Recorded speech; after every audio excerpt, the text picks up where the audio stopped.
So I'd like to welcome our speakers into this space with some body movement, Soul Train style. As your MC, I will kick us off. My name is Jaleesa Gomez Reyes. I am a Californians for Justice youth leader and recent graduate from Eastside Union High School District, San Jose, and this is my dance move. I guess a little Dougie. But yeah, that is my dance move. And I'd like to welcome Californians for Justice youth speakers, Christina Vo and Paulo Escobar. Give it up to our youth speakers. Yes, beautiful dance moves. Next up is our CFJ staff.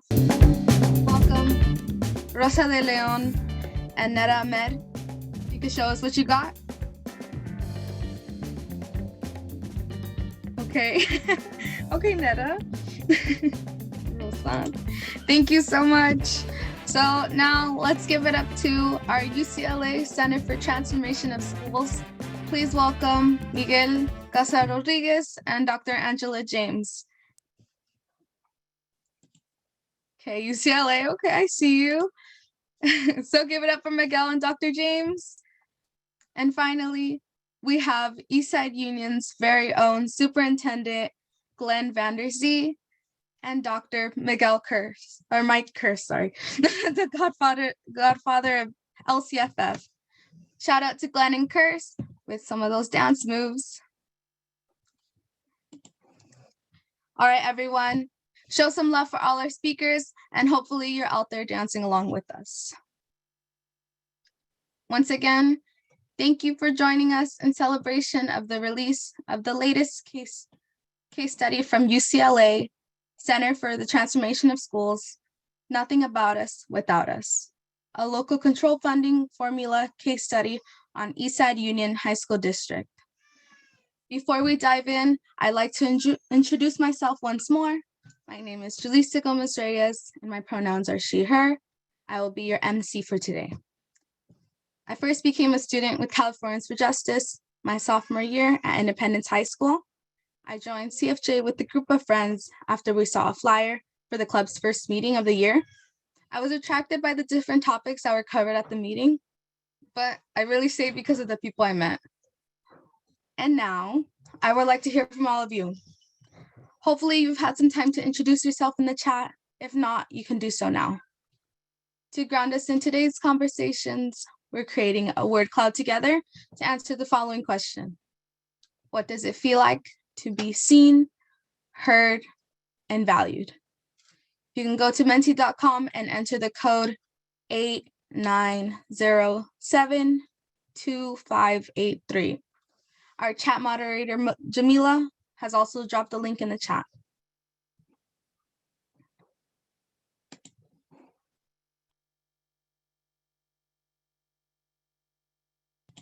I see powerful, empowering, affirmed. These are very true words. Recognized, loved, validated, freeing, safe, respected, appreciated, seen, important, visible, uplifted, right, identify affirming, enough, rare,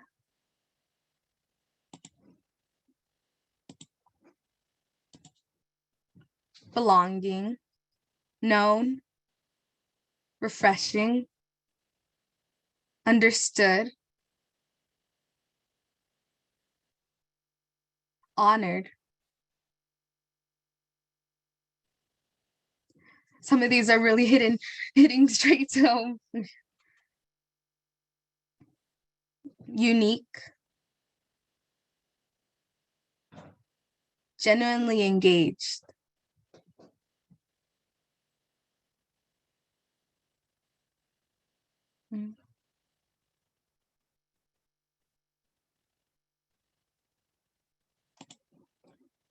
Thank you so much, everyone. Thank you for everyone who participated in this. There's so many great responses that I see here. And really, that is what we're here to do today, to show how students can be seen, heard, valued, and in turn, reflected in their classrooms and districts.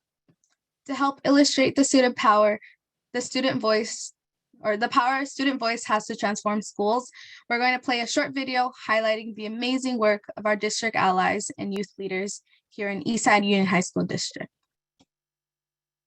I feel like the only way students are gonna feel like they matter or like they take up positive space is if that reflects back in the classroom. And then from there, it just like blooms into like a bigger inspiration, it blooms into bigger changes, moving your way up, not just in the classroom, but maybe at rallies, or not just at rallies, but now maybe you're volunteering places in your communities, and maybe you're now at the district helping out. And I think that it all like blossoms from the classrooms and from the teachers and the staff. And that's definitely why I'm super thankful that I had positive relationships with like the staff at my school, and we're there, like the values they held were being reflected in the classroom, and we're definitely empowering us like as students and as youth. I remember many principals saying, you probably don't want Californians for Justice on your campus. They're going to be disruptive. And then when I talked to them for the first time, I said, that's the kind of disruptive that we need. For them to leverage student voice in a way that is more than performative, for them to bring that voice to us at the school, to the next level up at our district office and beyond to the state, in a way that me as part of the institution, I just can't do. I think the structure and culture that we were trying to build was not doing to young people as adults to youth, not doing for young people, a lot of, savior complex, but actually doing with young people. And so that idea of true collaboration, of co-creation, that's what we were trying to demonstrate. Student voice in Eastside is not just self-expression, it's not just for fun, it's not to give somebody a turn, it's welcoming students as a contributor and a collaborator to their school culture, their school climate, and the outcomes that they want to see. When Californians for Justice came into our district, that really kind of like turned things around, and I think that also in turn empowered so many students to be more involved in their communities. We just brought up issues that the district hasn't even thought about, from mental health resources to making sure that students are being prepared for college, making sure that students are being welcomed in their school spaces, and that we're making racial justice a priority and including that into everything we do as a district. And I want to see that happen. That's what we're talking about. I hope you got fired up on watching that clip. Drop your comments and thoughts in the chat. And with that, I'm going to pass it on to our partners at the UCLA Center for Transformation of Schools, Dr. Angela James and Miguel Cassaro Rodriguez, to include and share some highlights in the case study.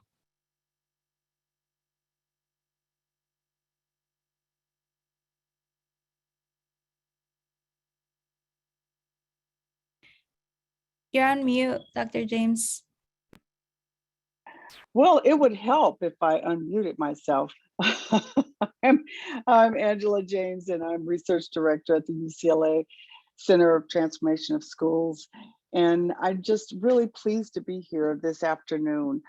The mission of CTS is to partner with others in the vast educational ecosystem to effect transformative change in educational policies and practices to better nurture the full potential of all of our students.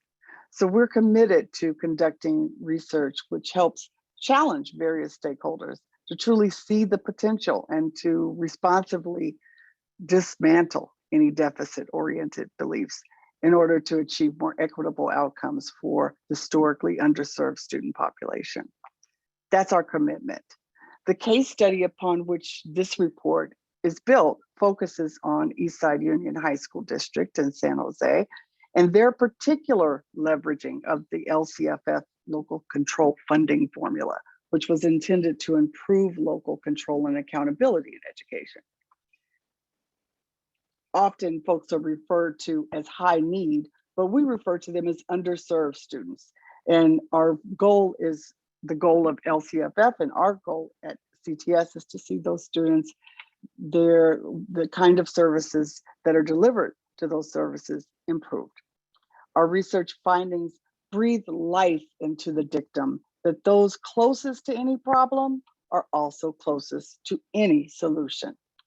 The importance of engaging and building power among the very students who have been systemically disenfranchised simply cannot be overstated. Simply put, engaging students and developing the capacity of student leaders results in transformative change that leads to improved policies, practices, and ultimately, we believe, will result in improved student outcomes. I now want to hand the mic over to Miguel Cesar, who I'm sure will not fail to unmute his mic, who will describe more deeply the work and take a deeper dive into the story, the case of youth voice, power, participation at Eastside Union High School District. Miguel? Thank you, Julissa. Angela, thank you for that. Julissa, thank you so much for starting the day. And my name is Miguel Cassaro. I'm sorry you all had to watch my dance moves or the lack thereof, but it is an honor to get to be here and to get to share some of the lessons of this work with you all. I say this sincerely as a researcher and as a learner in this case. It was a blessing to get to spend time with and to learn from and to be inspired by organizations like CFJ, courageous educators and school leaders that are opening space for this work, and most importantly, with the young leaders that are kind of paving the way and showing us how to fight for these schools that we believe in, for these schools that we believe that children and young people have a right to. So we have a limited time today, so I'm going to sort of speed through this so that we actually can get to hear from the experts and the youth themselves. But I hope that this can start a conversation that we believe to be important and powerful. So we'll be sharing some highlights today from a case study that began about 2.5 years ago. And it was a part of a larger study that sought to understand LCFF as an education policy and its impact on educational practices in California. The main goal of the case studies was sort of to understand the distance between a policy as it is intended, as it is written, and a policy as it gets implemented and it gets enacted and negotiated by people and school communities on the ground. Often, as was the case with LCFF, there are large-scale, mostly quantitative studies that study the impact of policy, mostly on outcomes, primarily academic. And for this work, we really wanted to take a deep dive into a small group of districts that we knew were doing transformative and creative work, and especially how different districts were advancing educational justice and equity through this law, and in this case, LCFF. And we hope that with this, we can provide some examples, we can provide exemplars and a roadmap, or even try to inspire others to begin similar work. That's how we ended up in San Jose. And we can go to the next slide. Thank you. And it is also, I think, important to note that this case study and this work is situated in a moment where the movement for student voice is gaining a lot of momentum, and is also beginning to have a bigger presence in the popular discourse. And this is greatly because of the work and the organizing that students and community organizations and school communities have been doing, and that they built power, and they've demanded this right to participate in the decisions and the governance of institutions that have a deep impact on their lives. And at the same time, it is also situated in a context of growing injustices, of growing inequities, and this is both in San Jose and more broadly in the state of California and in the country. Again, these things have led to local, state, and national efforts that in some ways are kind of re-emphasizing the role of schools in democracy, in this democratic responsibility and commitment of schools that for a long time has been neglected and is beginning to be centered again. And this can be seen in policies like LCFF, more recently, perhaps like the State Seal of Civic Engagement in California, and so on. So the research question for this study was, in what ways has Eastside Union High School District, in partnership with Californians for Justice, developed student voice, leadership, and participation in ways that support more equitable student outcomes? And you can go to the next one. And what did we find? I think in the interest of time, we decided to focus on 4 key findings that we think are important to this conversation, and we can go to the next one. And the first finding is recognizing that there is great potential in these partnerships between school districts and community-based organizations in this struggle towards equity and educational justice. In Eastside Union, what we found is that the relationship between CFJ and the district moved from one of sort of accountability and of holding districts accountable, which is commonly the role that community organizations play, into one of allyship and collaboration. And this partly happened through the recognition that both had a lot of knowledge and skill and tools and power that could be used together, and also this forging of a shared vision around a certain set of values. And it's important to note that this didn't necessarily, how can I say this? They preserved their independence and they worked, but it did begin to create spaces with a common vision where they could bring their tools and work together. And these spaces have had a huge impact on this work and on the district. We can go to the next one. The second finding is this recognition that structure and culture are interdependent factors, that both of them must be addressed when advancing or seeking to advance youth power, voice and participation. We found that you cannot only, and this is something that we heard over and over again from students, that you cannot just throw students into pre-existing or new structures, which are often unfriendly to, dismissive of, and unprepared for student participation. Instead, you have to sort of move culture in tandem with structures so that student voice can carry the weight that it can and that it should. And sort of here lifting up Lupe's words, a student leader, it isn't only about, not only do students have to have a seat at the table, they actually have to be heard. And when they're heard, there has to be some action to support that. And we heard this sentiment sort of echoed by district leaders, by organizers, that valuing student voice didn't only mean celebrating or loving student voice in this sort of performative feel-good sense. It actually meant taking their voices seriously, following up with action, and committing to that as a principle. And we can go to the next one. And also in this structure and culture sort of co-creation, the opposite is also true. We found that seeking to change only the culture and thinking only about the beliefs and the biases and the assumptions and so forth that are part of culture without paying attention to structures can also be counterproductive or unproductive.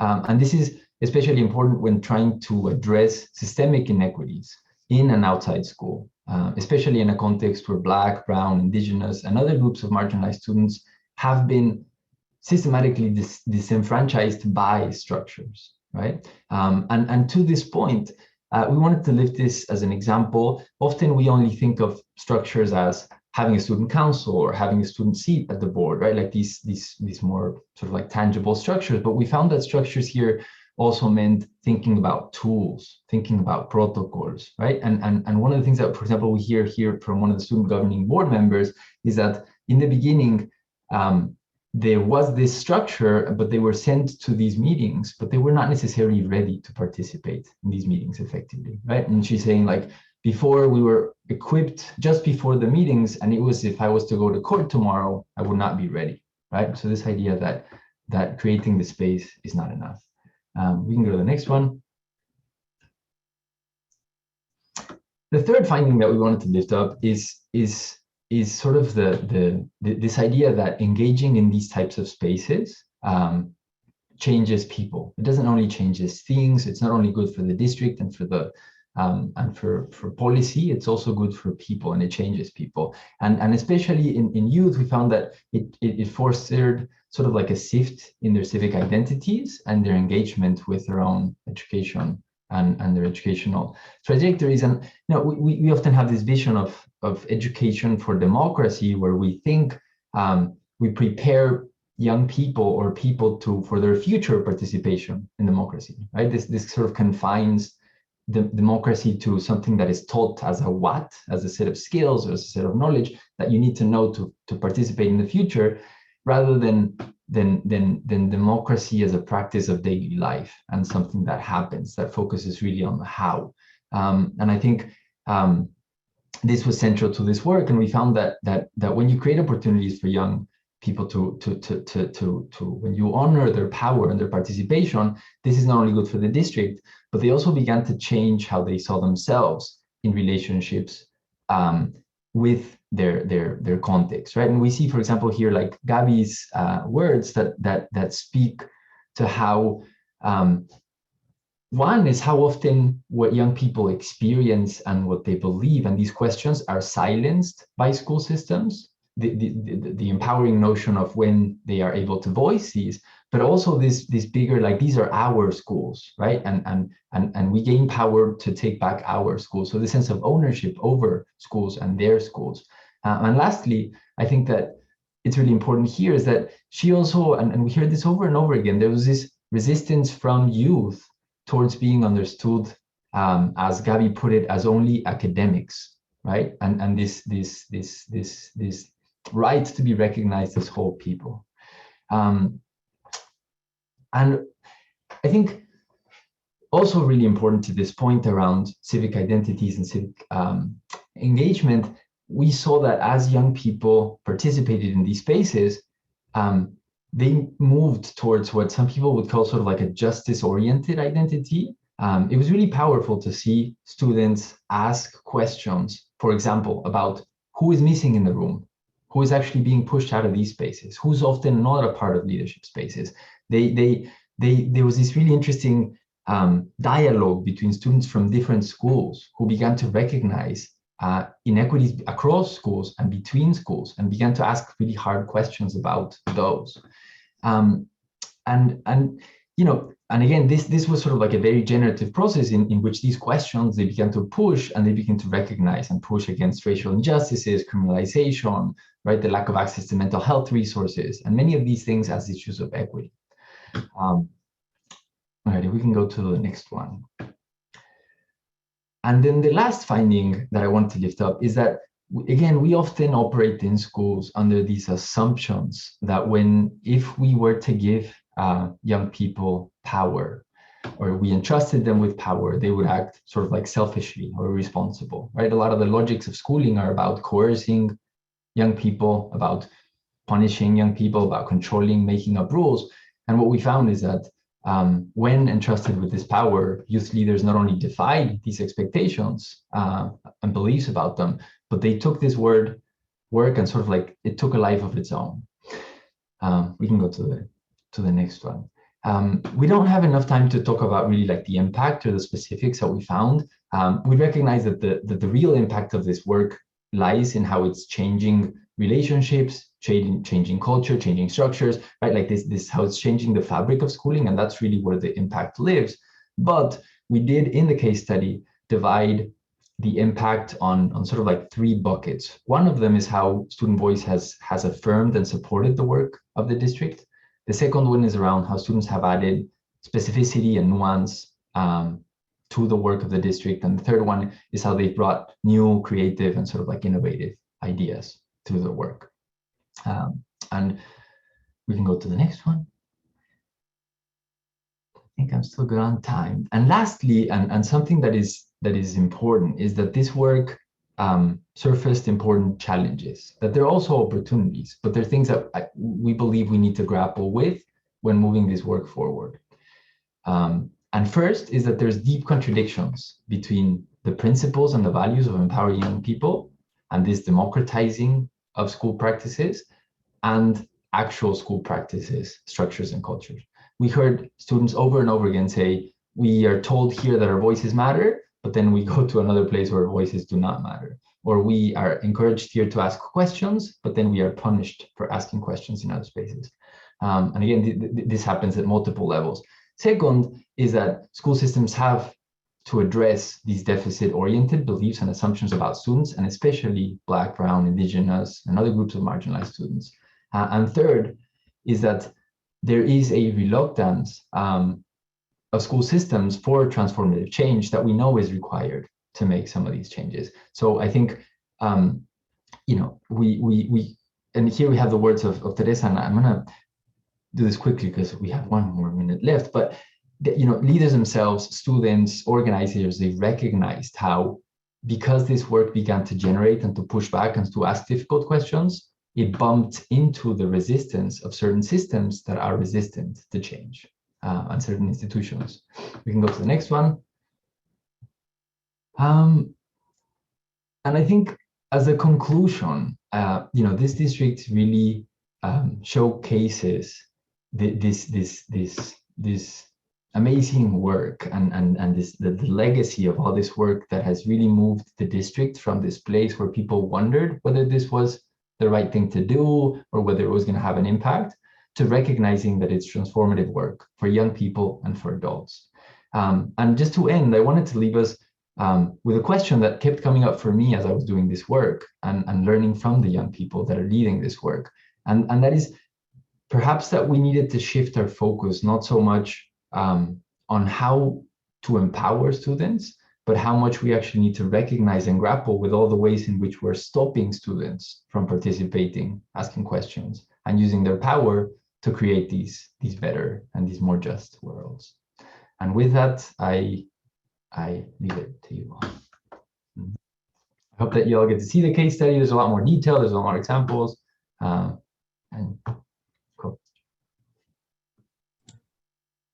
Thank you so much, Dr. James and Miguel, for lifting up those important highlights of the study. If you all have any questions for any of our speakers, please hang out until the end, where we'll open up space for questions. Now that we've learned a little bit more about the study, I want to pass it to our CFJ San Jose organizer, Neda Ahmed, who will share an important tool for building student voice and power.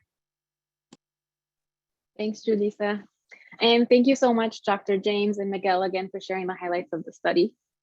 So what we're going to do now is we're going to dive into what it looks like to honor student voice.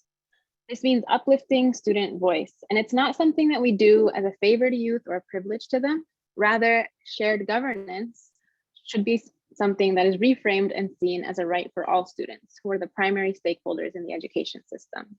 And that doesn't just mean the ASB, AP, and honor students who already have relationships with many staff at their school, but rather all students means including and even prioritizing those students who are most likely to fall through the cracks and most likely never to be heard. And I heard Miguel and Dr. James uplift that in the findings of their study. So a significant barrier we often face in centering student voice is the reality of internalized biases that we as adults often have, dismissing the thoughts and opinions of youth because of their age. Let's make sure we work together to reflect on how we may be allowing it to inform the decisions we make with the power and positions we have. I'll now introduce the student voice continuum. This continuum comes from our last 7 years of LCFF and LCAP work. It's adapted from the Spectrum of Community Engagement by Rosa Gonzalez of Facilitating Power and Spectrum of Student Voice from Students at the Center.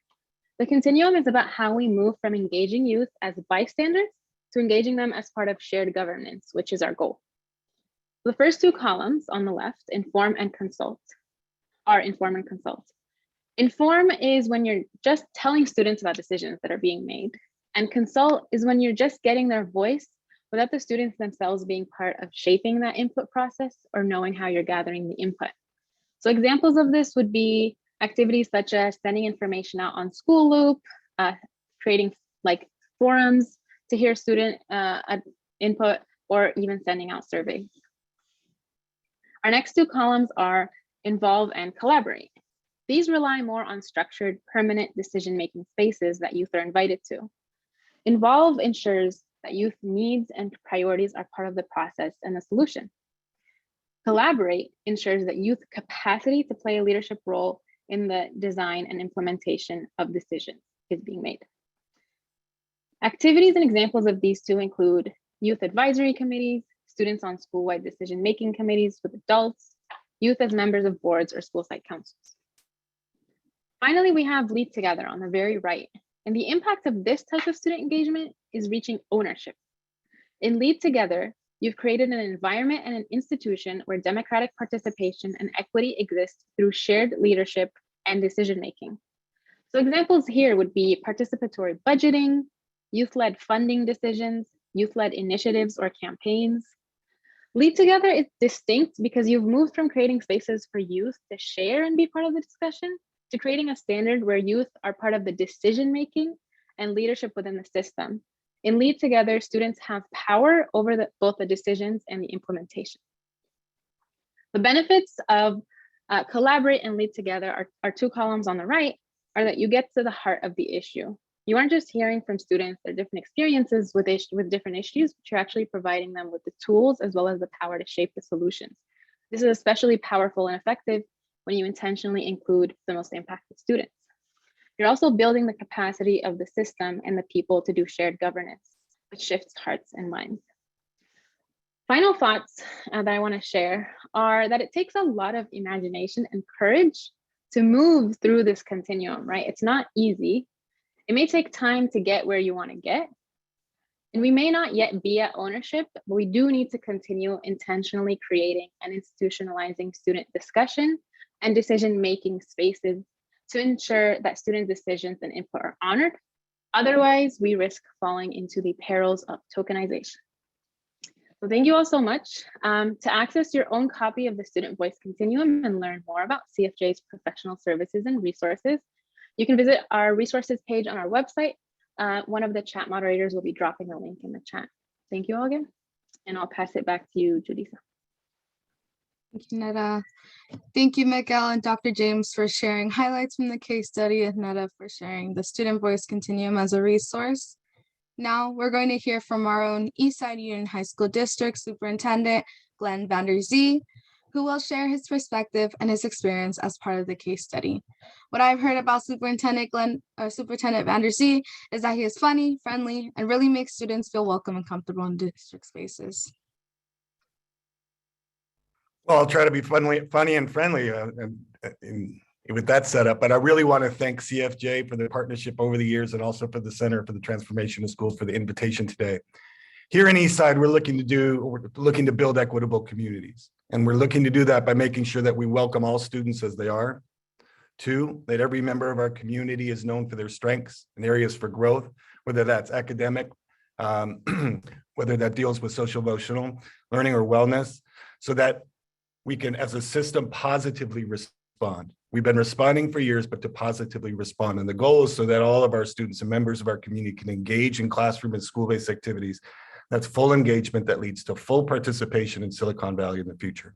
And I don't know how you fully participate in the future if you don't fully participate in your high school experience. And what we've learned about student voice is just we're not going to be able to build those equitable communities. We're going to be able to arrive at those statements of how we're going to build those equitable communities without including student voice. All those things that were mentioned in the study and those observations about the solution is closest to where the problem is, so true. And so years ago, we started with the LCAP process by inviting those students that weren't typically on the panels from each of our sites to give input about what they see in their schools, what do they see, what do they hear, how do they feel, and to give suggestions. And all the things that we talked about are so important. 1, you have to create a space. 2, you need to make sure that students are prepared to be in that space, comfortable in that space, to demonstrate their power, to inform us of the outcomes and inform us of the best means to reach those that are meaningful to them as full participants in our system. But then also they need to be tied to outcomes. So with a lot of the student space that we create either through LCAP or with the student governing board, and now in our school equity teams that we're building at each of our school sites, based on their impact, we hired 11 additional social workers to get that number that they built up from the year before over 25. That is something that is in place in Eastside because of student voice and continued student voice over the years in looking at results, speaking with other students, and bringing real solutions and highlighting the issues that mattered most. As a district, you heard the Principal Kiala say, some people say CFJ was disruptive. That's good. But the other thing I'll say about student voice just in general is embrace it, bring it in. I think our students and what they've experienced historically in our system and what we've seen, I don't know where you fall politically, but over the last year and a half, I think our students have a right to see if the institutions around them are there to serve them. And I can think of no better way to ensure that our institutions are working with our students towards the outcomes that are important to them, the realities, and getting it right is to include student voice. And I would just encourage all of us here who are working at the district or state level to make sure that we include student voice, create the space, create the culture for it, and make sure that the structures are tied to outcomes so that when When input is given, decisions are made that bring about real students, a change for students. Thank you all for allowing me to be here today. And I got to tell you, on that continuum, we want to get to ownership. Eastside is not sitting here saying it's there. The work continues. It needs to work across the system and still move on that spectrum as we grow it out. Thank you all. Thank you, Glenn. I really appreciate you sharing. You know, I love to see leaders like you in our schools, and I really would like to see more. So next, I'm going to invite our Californians for Justice speakers for discussion to speak about their experience organizing and participating in student voice work this time. Please welcome Rosa de Leon, Cristina Vo, and Paula Escobar. Cristina and Paula have played key roles as student organizers and partners to the district for a number of years. And Rosa began organizing with CFJ as a high school student in Eastside and is now our amazing senior strategy director, overseeing our regional campaigns and state policy.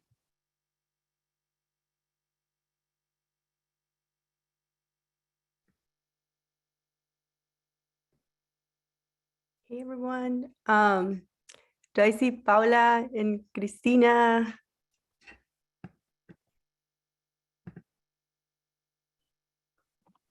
Yes, hi everyone. My name is Paula Escobar and I'm currently a student at Evergreen Valley High School.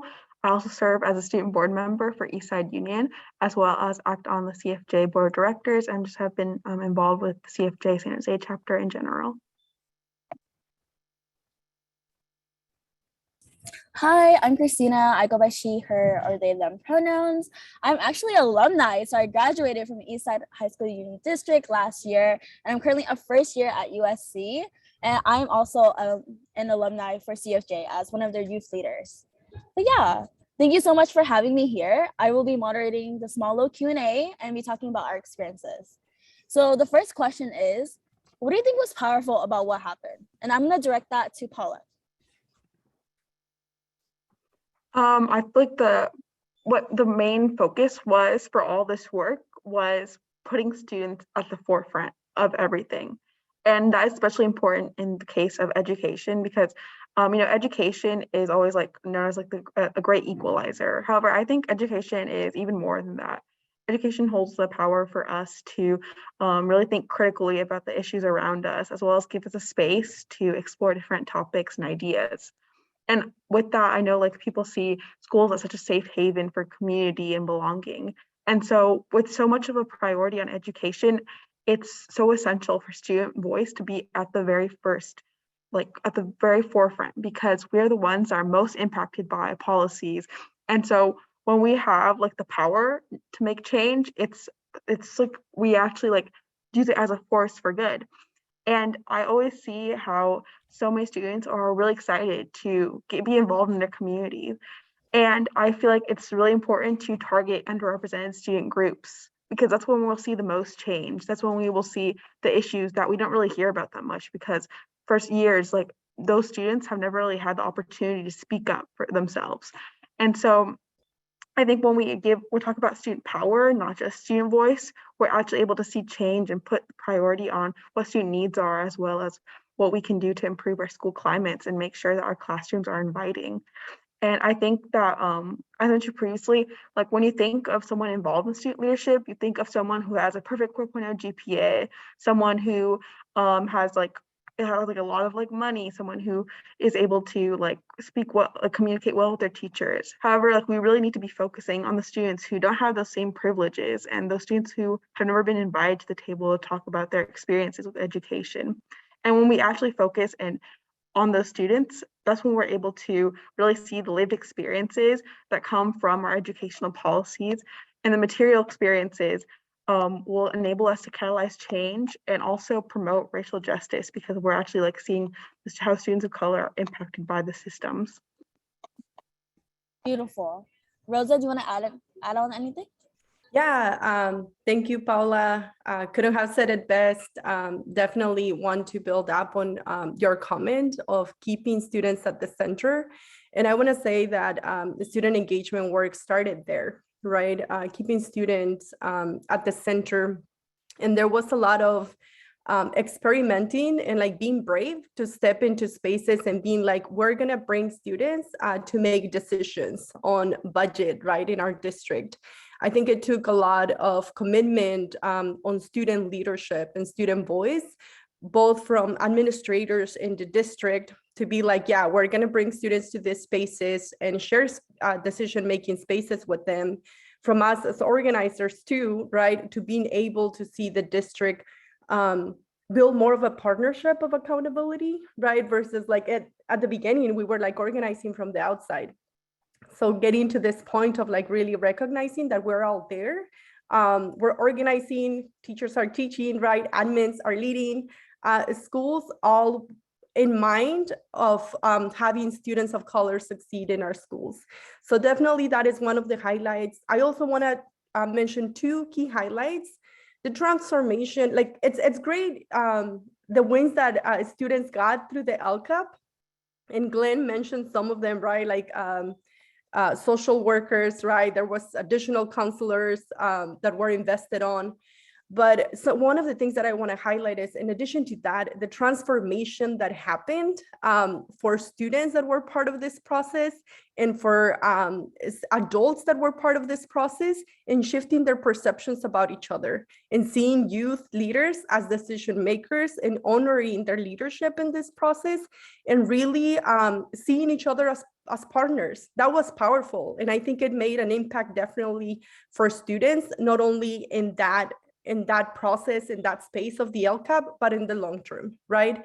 And last but not least, there wasn't a roadmap for community engagement. I remember when we won LCFF, when we won student voice at the statewide level, there wasn't a way on how to do this, right? So we've been able to experiment and learn key lessons from our work in Eastside, and have been able to expand that as well to other spaces, other school districts that we're working with, other school sites in the district, so that, and creating a model for the statewide, at the statewide level, right?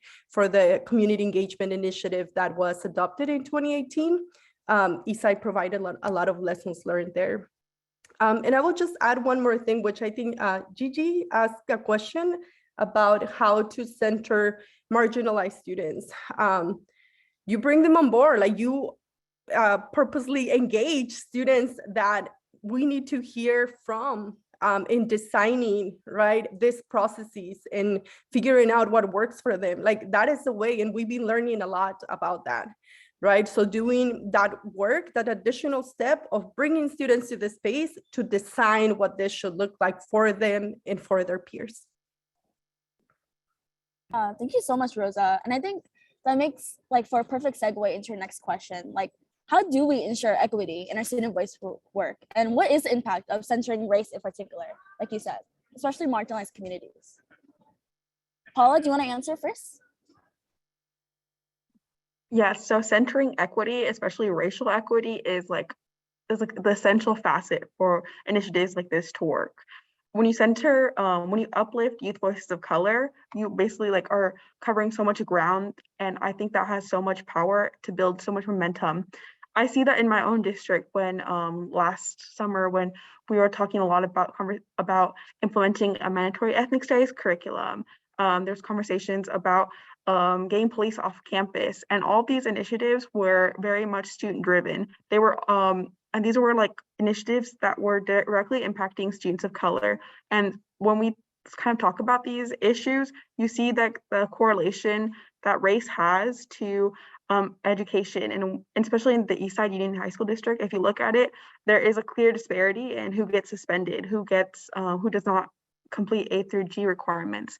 And so coming in with that intersectional lens is so important because it allows us to critically think of issues as well as find the right solutions to them. And in terms of making sure that our spaces are welcoming and that we're like bringing the students students of color to the forefront, I think it's really important to let students know that their voices are valued, and not only that, but like actually like put them in the show them that their voice matters, not just tell them it is, right? And I see this too because I know as Mr. Vanderzee mentioned previously, our school district recently started these school equity councils across every single school site. And it's so amazing to see so many student leaders come together. And I was talking to the school equity council leaders in my own school, and they were really like just so glad to be in that space, to have an opportunity to make a difference in their community. And I feel like when we respect students and like see them as a potential for great change, what they feel so empowered to continue being part of these discussions. And I am so excited to see what kind of change comes up out of this. I see in student governing board meetings, students propose so many different ideas, and it's just like, I'm just like always constantly amazed of my peers and how creative they are, and how we really, when we expand our student governing board and our student groups, we're able to cover so much ground. And I believe that when we center racial equity, especially, we're able to like think holistically, as well as take things into our own classroom environments, because a lot of like what students experience is like directly like what they see on a day-to-day basis, right? And so I see like so many just like changes being rooted in that and in those lived experiences, and it really just shows how much our identity directly correlates to what we pursue in the advocacy that we hope to see. Thanks, Paula. And I will just add to that, going on from like, how do we create like equity and bring the voices of youth that traditionally don't step into these spaces? As I mentioned before, right, like keeping young folks, providing the space and support for young folks to design what this looks like. I know in the process in Eastside, it went from having 2 student forums annually to like having actually conversations in their school site, right, about the LCAP. And one thing that I want to highlight is that in 1 year, in 2017, right, we were, but part of the process was having students fill out a survey so that they could, so if they couldn't be in the room of designing what the LCAP process was, they could provide, it was a light touch to provide feedback in the process. So in 2017, this was completely like designed and led by the students in the LCAP Student Advisory Committee. And this went from having 800 responses from students, 800 responses to 6,500 responses. And this was all student led. Like the students from the LSAC were the ones designing this process and got over 85% of responses being students.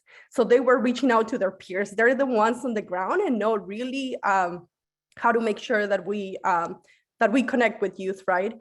And this is a good example in terms of that student voice continuum that Neda shared about before. That was a light touch, right? But then students in the advisory committee took that feedback from youth and were able to dig a little bit deeper and ask the important questions around how do we center, right, on folks that are most impacted. I know we're running a little bit like out of time. One last thing that I will just highlight, right? It took a lot to get into like this partnership. There is a lot of commitment in the long term, right? From organizers, from Eastside, leadership, from youth. And I want to name as an organizer, right? Like we're working on this together. We're committed in the long term and improving student voice and student power in Eastside. And as organizers, we still disagree, right? And we still like have conversations with youth leaders and hold our district accountable, right? And I think that is all part of the work and part of working together. And one of the campaigns to name that, right, was winning police-free schools a few years back. So hearing what's coming up from the base, it should not compromise that, right? When we as community-based organizations are partnering with district leaders. We all have youth at heart, right? So how do we do that? Being able to agree and work together, and also being able to have difficult or controversial, right, like conversations, keeping the youth in mind. Yeah. Thank you so much, Rosa, Cristina, and Paula. Let's get some snaps for them. I think we've all learned so much from this conversation. We appreciate you all for sharing your knowledge, expertise, and experiences. It's what it took to create youth power and real engagement to create transformative change. So right now, while it's fresh, we're going to move into breakouts where you will have some time to reflect and engage with your peers. Please take some time to reflect and share your responses with another to the following questions. What is one takeaway that you've learned and want to bring back to your school or districts? The second one being, what do you want to celebrate and what's possible from here? It will take us just a moment to create the breakouts. In the meantime, we will drop those questions in the chat.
Folks are coming back.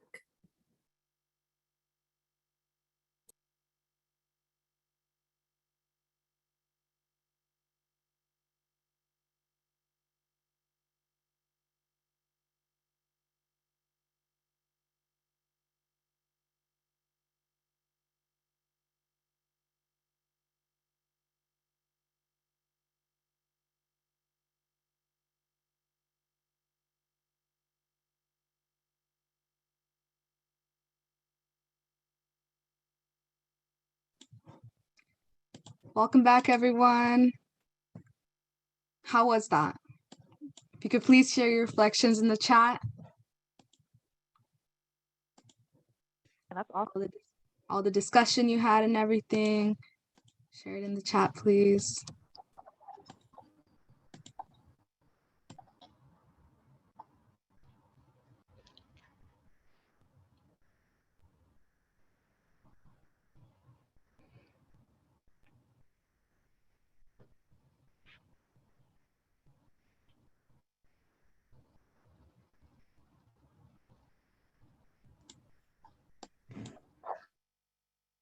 So next, I'm going to welcome Dr. Kirst to share his celebration and reflections with us.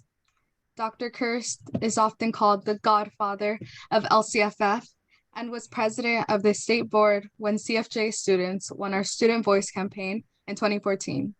That created a requirement for students to be engaged in our districts in local control funding decisions. Dr. Kirst, send us home with some words of inspiration and what's possible for us in the future. Yes, well, thank you for having me. 2 thumbs up for this conference. I think it's just terrific. I want to stress from my perspective, which is really around budgets and fiscal, how important it is for students to find a way to be involved in the decisions of where money is spent within the districts. You can deal with single policies like discipline and things like that, and that's important. But school budgets and school district budgets really are the policy statements that are crucial, and they set the policy priorities. Unless you don't fund something, it's not likely to happen. And there's the old saying, and after Watergate, of follow the money. And how can students follow the money? And I think we're struggling with that because the local control funding formula has put a lot of money in, and the local control accountability plan, LCAP, has the potential for that, but it has never had student involvement as a priority or as a specific goal of LCAP. Moreover, the LCAP, as was pointed out in our discussion group, is very long, some of them up to hundreds of pages. And so how can the LCAP, the school budget, be better reduced so that students can see budget priorities and to and can participate in what money ought to be spent on. There's lots of money now. In my long career in education, I've never seen more flexible money in the system. And the districts are having trouble spending the money because they can't hire people.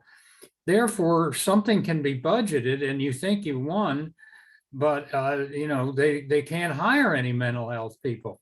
So what happens to that money? Where does it go?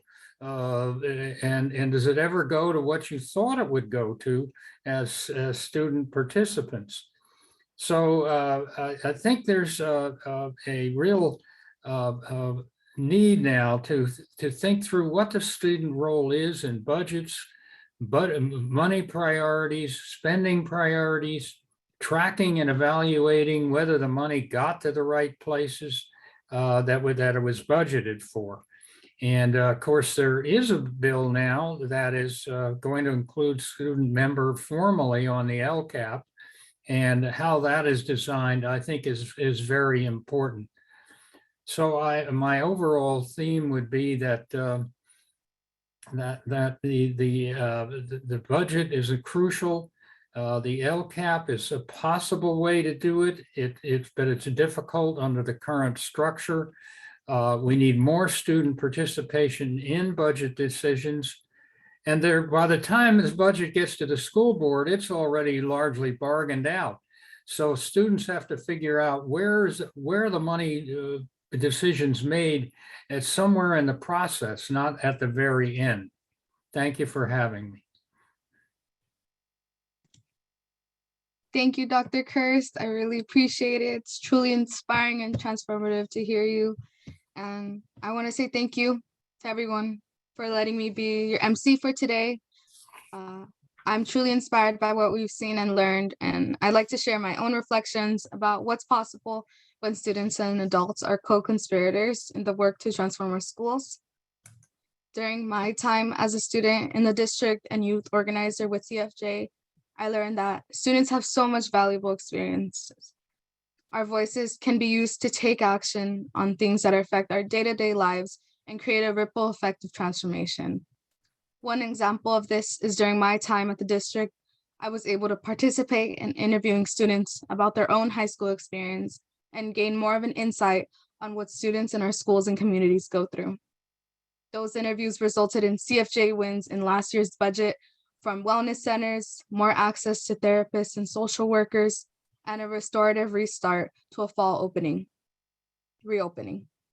Hearing from Black and Brown youth leaders in the district is necessary if we want to continue building an equitable future for everyone. Today, I also want to celebrate the strength that students and educators hold when they work together and communicate. I was able to have such great conversations with teachers and students about our experiences and even discuss solutions that we would look forward to. If more and more youth have a voice in decisions about our schools, then the youth of today will move on to be big players in decisions about our education, our elections, and will transform our society. Thank you again for listening to me and to our speakers today. So before we open it up for questions, we didn't want to leave you empty-handed, so we are giving out some gifts. To access the case study, full video, and executive summary, please visit the UCLA Center for the Transformation of Schools website. We also want to invite all of you to our next webinar in April.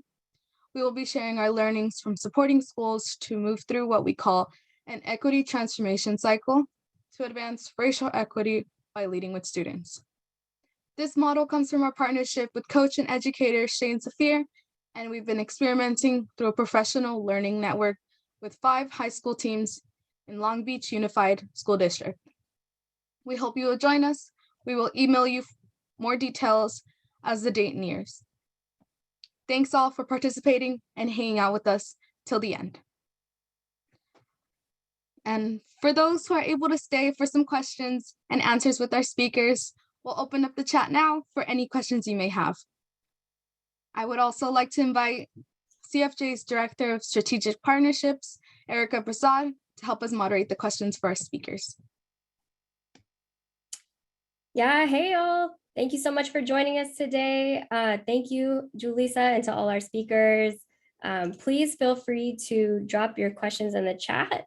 Let me know who you'd like to direct it to, and then I can go ahead and direct those questions for you.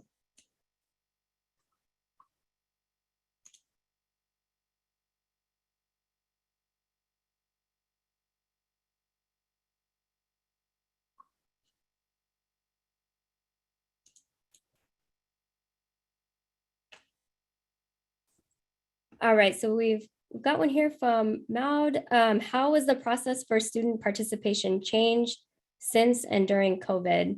They're not sure who to direct that to, but just as a general question, how has the process for student participation changed since and during COVID?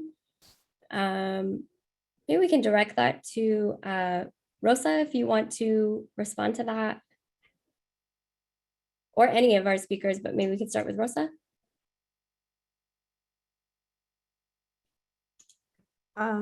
Yeah, sure. So I think, like, one of the things, this has been like a lot of learning, right? And I will speak from the side of organizers and CFJ. So this process has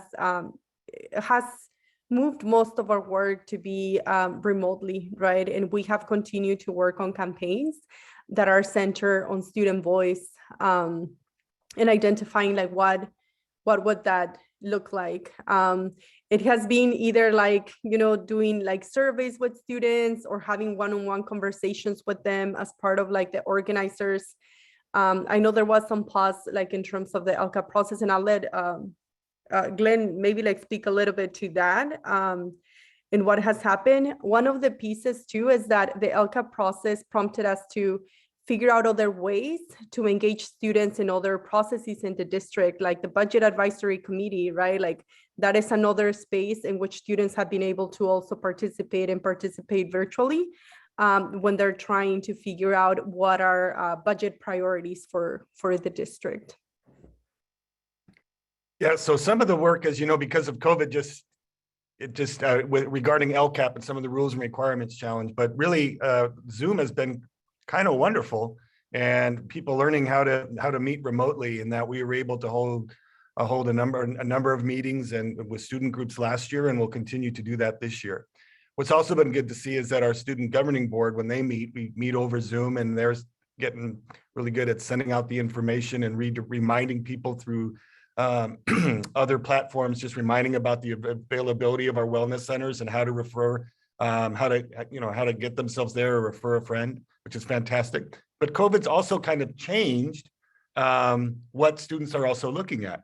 So we have our student governing board will be sending out a survey really to all the students to go, how are you dealing with COVID? How's the response been for you? What resources are most important to you? What do you have access to? And then we'll be using that information to continue out. So we, in the past, probably would have not dealt with a survey around someone's, just kind of how are you feeling in terms of physical safety as it regards to a virus. But it's just another way for our students to learn this is the constraints of the system in regards to test and vaccination and masking, and how can we maximize and use our resources so that our students feel safe going to school, get the mental health supports they need so they can move forward in full participation. Thank you, Glenn and Rosa. Okay, next I see, I'm interested in hearing, this is from Andy Paul. I'm interested in hearing from veterans of this work about key messages, moments and or phrases that they feel really moved things along and helping people to see the light about the importance of youth voice and supporting action.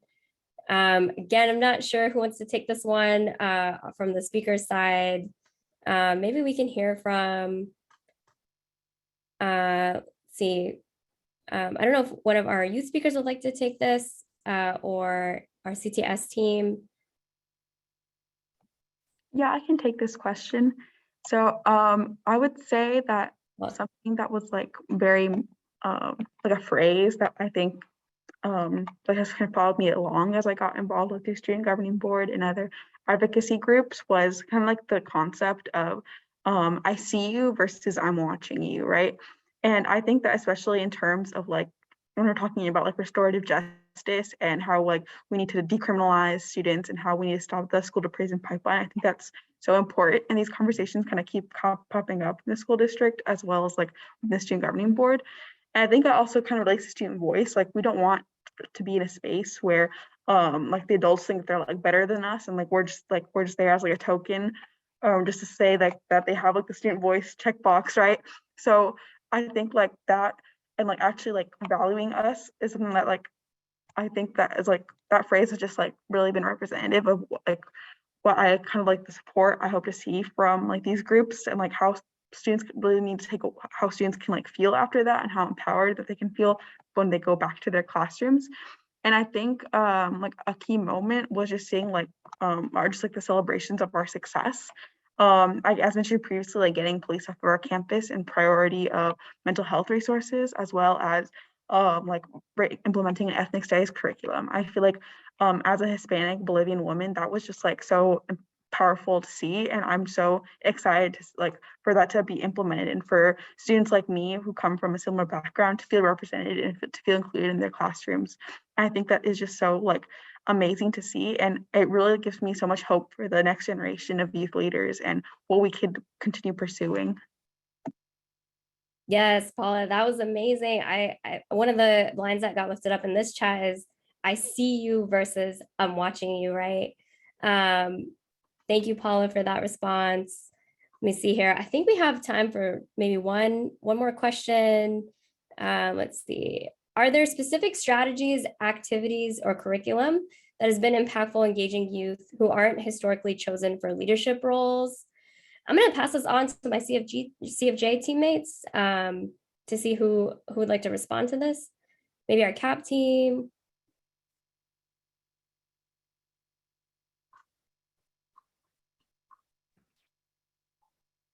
I could chime in unless you want to, Najla. Yeah, please, Rosa. Go ahead. Oh, okay. Yeah, so I think yeah, Najla will be more in like in terms of the resources. I think that part of that, you know, is what I had mentioned earlier, right? In terms of like bringing the students that are most impacted into the spaces.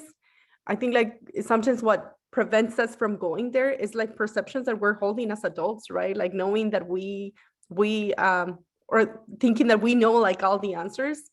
And honestly, like there was like a lot of learning in this process from young folks. Like the students will bring the most like critical questions in those spaces when they're creating, right? So even though they're like being willing to like lean in and learn, right? And even though we don't get it right like the first time, like being able to experiment with it and really hold being like grounded on students. There is like a lot of like curriculum and other tools that we have developed in the process. And I don't know, Najla, if there is any that you would like to highlight as part of resources to do that. Thanks, Rosa. Yeah, I mean, I think part of what I was saying in the chat, folks are going to be watching the recording, is really about investing in student leadership, right? So not expecting, as was laid out in the report, that you can just bring students into adult spaces and engage as equal partners without additional like digging into what are their experiences and how are they shaped, right, by historical racism, by authority over, not power with in the classroom. Because a lot of the times our students who are really marginalized have normalized the experiences, right, of being silenced in the classroom, of being tokenized. And so there's a level of like unpacking and leadership development that should be happening alongside bringing students into these spaces. Often our curriculum does include, right, unpacking the history and the legacy of racism and how our school day and curriculum has been designed and constructed, and how it can actually be different, right, and making space for reimagining. So doing all of those modules along with the youth is really important. Yeah, go for it, Miguel. We're just about wrapped up here. I'll say something just really, really quickly that came up to my mind and my heart, I think, and I wanted to voice it. And I think that often we think of the things that we need to be doing to give young folk voice, for example, and we forget to think of the ways in which we're silencing people actively in schools across the board. So I think if we are sincere about honoring and respecting this right for them to participate, I think there's this, again, like this incoherency between some of these values that we espouse and some of the practices that we enact in schools as part of their everyday experience. So I think that's also something that we need to grapple with and take very seriously if we are sincere about this. And they are speaking up. Sometimes they're resisting the silencing and speaking up, and that's precisely why they get punished or why they get marginalized into these spaces. Yeah, thank you, Miguel. Such a good insight there. Just want to wrap with thank you so much for participating in the Q&A. That wraps up our segment for questions. I'll go ahead and pass it back to Julissa. Thanks all. Thank you, Erica. So many great questions and insights, but yeah, that wraps up our official program for today. But you're welcome to stay, chat, or dance with us. So thank you all for joining. We really appreciate you all.